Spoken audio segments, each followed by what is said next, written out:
Bismillahirrahmanirrahim. Assalamualaikum warahmatullahi wabarakatuh. Hello dear all my students of grade 7. How are you today? I hope you are feeling very good today. Amin. Welcome back to the video of English lesson for grade 7 with Miss Desi. In this video, Miss Desi would like to discuss shopping list. Ya, atau dalam bahasa Indonesia, kalian bisa menyebutnya sebagai daftar belanja atau daftar belanjaan ya. Seperti yang kalian lihat di video, itu contoh shopping list ya, daftar belanja. Okay, before we come to the explanation, please read these learning objectives. Sebelum Miss Desi masuk ke penjelasan, mari kita simak dulu tujuan pembelajaran kita pada pertemuan hari ini. First, understanding countable and uncountable nouns. Memahami kata benda yang dapat dihitung dan tidak dapat dihitung, tentunya dalam bahasa Inggris. Second, understanding measurements for uncountable nouns. Memahami pengukuran atau kata yang biasa dipakai untuk menyatakan jumlah untuk kata benda yang tidak dapat dihitung. Third, understanding the shopping list text. Memahami teks berbentuk shopping list. Nah, before we see the example of shopping list, this is one thing that you need to know about nouns. In English, nouns are divided into two types ya, ada dua jenis kata benda dalam bahasa Inggris, yaitu yang pertama countable and the second one is uncountable nouns, yang dapat dihitung maupun yang tidak dapat dihitung. Let's see the difference. Kita lihat bedanya ya. For countable nouns, contohnya adalah biscuit, cup, and apple. There are the example of countable nouns. Therefore, maka dari itu we can count them. Kita bisa menghitungnya secara satuan ya. Contohnya biscuit.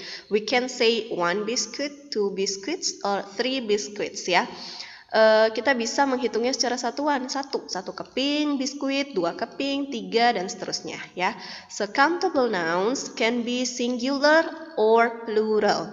Kata benda yang dapat dihitung itu bisa muncul dalam bentuk singular atau tunggal maupun plural atau jamak, lebih dari satu. Sedangkan uncountable nouns, kata benda yang tidak dapat dihitung, contohnya adalah milk, tea, and bread. Susu, teh, dan roti. Ini adalah contoh uncountable nouns. So we cannot count them. Kita tidak bisa menghitungnya secara langsung. We cannot say a milk, 2 milks, or 2 breads. Kita nggak bisa bilang sebuah susu atau 2 buah susu atau 2 roti ya. Kita memerlukan alat bantu pengukurnya ya. For uncountable nouns kita butuh sesuatu untuk mengukur. Contohnya milk ya, kita perlu for example a glass. Kita juga perlu mungkin a bottle ya. Nah, that's why maka dari itu uncountable nouns are always singular. Kata benda yang tidak dapat dihitung nanti akan selalu muncul dalam bentuk single alias tunggal. Okay, these are about uncountable nouns ya. We focus on uncountable nouns. We do not say 1 water or 2 waters, but we can count such a noun with the following measurements. Kita tidak bisa bilang 1 air atau 2 air ya, namun kita bisa menghitungnya dengan menggunakan kata lain sebagai pengukur ya, sebagai kata bantu untuk mengukur. Number 1, the number of liters or kilograms or kilos ya. Kita dapat mengukur kata benda yang tidak dapat dihitung tersebut dengan satuan beratnya. Contoh liter, kilo, dan seterusnya. For example, 2 kilos or 2 kilograms of potatoes, 1 liter of water. Jadi di sini kalian bisa menunjukkan berat dari benda tersebut. Okay? And then number 2, from the containers atau dari wadahnya, dari tempat dia disimpan. For example, a bottle of water, jars 3 jars of jam. sebotol air atau 3 toples dari selai. Nanti di sini yang kita hitung adalah wadahnya. A bottle, 2 bottles, 3 bottles ya. Jadi yang muncul dalam bentuk plural atau jamak adalah wadahnya, bukan water, bukan jamnya karena mereka tidak dapat dihitung. And number 3, other measurement words, kata pengukur lainnya. Contoh, slice, iris. 2 slices of bread, 2 iris roti. Nah, di sini yang jamak adalah slicesnya, bukan breadnya. Jadi bukan 2 slices of breads gitu ya. And then a piece. Piece itu artinya bagian atau potong. A piece of chocolate, sepotong coklat. A loaf of bread. Loaf itu bisa dikatakan seperti ya, ukuran untuk roti ya, sepapan roti, sepanjang roti itu ya. For example, this one ya. You can see from the picture ya, gambar di bawah ini menunjukkan a loaf of bread seperti ini. And then a bar of chocolate. Bar artinya adalah batang, sebatang coklat ya. Contoh lainnya adalah ya, look at other examples on your book ya. You can open your book on activity 7 page 114 ya, and please listen carefully to the recordings. Activity 7. Listen and repeat. A bottle of cola, a glass of milk, a jug of tea, a cup of coffee, a loaf of bread, a slice of bread, a carton of milk, a can of cola, a bowl of sugar, a kilo of meat, a bar of soap, a bar of chocolate, a piece of chocolate, a piece of cheese, a piece of furniture. Alright, after you know some measurement words yeah, now let's do the exercise on activity 8 page 115. Okay, number 1 yeah, what is that? Okay, yeah, you can say number 1 as a bottle of shampoo. Next, number 2, kaleng ya. Kaleng in English is can. Kaleng, maka we can say it as a can of soda.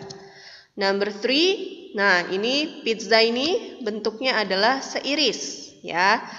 So we can say as a slice of pizza, seiris pizza. And then number 4, ini terlihat seperti bread ya, roti. So we can say as a loaf of bread. Number 5 ya, look at the picture carefully. It is juice ya. Ini tempatnya atau wadahnya adalah semacam dus ya atau karton. So we can say it as a carton of juice. Next, number 6. Ini terlihat seperti sabun mandi ya. Maka untuk sabun mandi biasanya satuannya adalah batang. Okay, so we can say it as a bar of soap. Okay, next, number 7. Yeah, that's right. It is a toothpaste. Nah, untuk wadahnya lihat di sini bentuknya seperti tabung ya, dan ini disebutnya sebagai tube. A tube of toothpaste. The next one, number 8, terlihat jelas ya, it is a glass ya, tergantung benda atau cairan yang ada di dalamnya ya. So we can say it as a glass of juice, segelas jus. Number 9, nah ini terlihat seperti toples ya, ini yang kita sebut sebagai jar. So we can say it as a jar of honey, madu ya, toples madu. And the last number 10 ya, satu bagian seiris, maka kita bisa menyebutnya sebagai a slice of bread. Very good. Alright, let's read the shopping list below carefully. You can read carefully, ya. It is Iwan's shopping list, daftar belanjanya Iwan, ya. There is 1 loaf of bread, 30 kilograms of rice, 4 kilograms of sugar, 2 liters of cooking oil, 3 kilograms of eggs, 1 pack of tea. Oh ya, pack. Pack means bungkus, ya, sebungkus. And then 1 bottle of shampoo, 2 bars. Nah, harusnya ada S-nya di sini ya. 2 bars of soap, 1 kilogram of washing powder, ya. Washing powder means it's like, what is that? Deterjen, ya, kayak deterjen ya, bubuk untuk mencuci. And then the last is 3 cans of soft drink, ya, 3 kaleng, ya. Cans means kaleng, 3 kaleng minuman soft drink atau bersoda. Number 1. The question number 1. How many things will Iwan buy? How many? Kata kuncinya how many. Ya, catat baik-baik. How many artinya berapa banyak. Berapa banyak benda yang akan Iwan beli? Ya, you can count. Kalian bisa hitung ada berapa benda yang di dalam listnya Iwan ini. Okay? Okay, what is the answer? Apa jawabannya? That's good. There are 10 things. Ada 10 benda yang akan Iwan beli. Number 2. How many kilogram of sugar does Iwan need? Berapa banyak kilo gula nih yang Iwan perlukan? Need artinya perlukan atau butuhkan. Kita lihat, kata kuncinya adalah sugar. Let's see ya, kita cari kata sugar ada. Nah, this one. Ada 4 kilograms of sugar. So the answer of number 2 is 4, ya, 4 kilograms. And number 3, Iwan needs blah blah blah to fry chicken. Iwan membutuhkan apa nih kira-kira untuk fry? Fry itu artinya menggoreng, untuk menggoreng ayam. Let's see from the list. Kira-kira benda apa nih yang dibutuhkan untuk menggoreng ayam? Okay, yes, that's right. Betul sekali jawabannya ya. Cooking oil, alias minyak goreng ya. Okay, these are the examples of questions about shopping list. Next time, ya, maybe in our English test, ya, mungkin di ulangan harian or UTS, ya, Miss Desi will give you this kind of questions, ya, maka insya Allah kalian sudah paham. Finally, it's the end of our video today. Hopefully, you can understand the materials very well. Amin. Thanks a lot for your attention. Ya, see you next meeting insya Allah. Assalamualaikum warahmatullahi wabarakatuh.